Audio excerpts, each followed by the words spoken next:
રાજકોટમાં પાથરણાવાળા અને વેપારીઓ વચ્ચે વિવાદ થયો।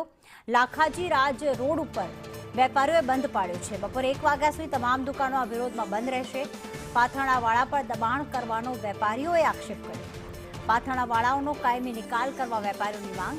આ વિવાદ મુદ્દે ધારાસભ્ય રમેશ ટીલાળાએ નિવેદન આપ્યું છે કે વેપારીઓએ મહાનગરપાલિકા અને પોલીસ સાથે બેઠક કરી હતી। આ બેઠકમાં પાથરણાવાળાનું સમાધાન કરાયું જ હતું।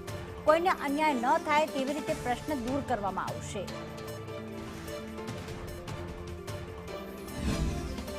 મારી પાસે ત્યાંના એસોસિએશનના લોકો આવ્યા હતા। અમે આની પહેલાં પણ કમિશનરશ્રીને રજૂઆત કરી હતી અને કમિશનરશ્રીએ અમને ખૂબ સહકાર આપ્યો હતો અને આખું સુખદ સમાધાન કરી અને એ જે કંઈ વેપારી છે એને ન્યાય મળે એવા અમે પ્રયત્ન કર્યા હતા અને એમાં અમને સારી સફળતા મળી હતી। મારી જાણમાં આજે પણ કંઈક આ લોકોએ બંધનું આયોજન કર્યું છે એવું આવ્યું છે અને હવે અમે એમનો સંપર્ક કરી અને એને જે મુશ્કેલી હશે એમાં સાથે રહી અને અમે એને મદદ કરશું અને સુખદ સમાધાન આવે એવા અમે પ્રયત્ન કરશું।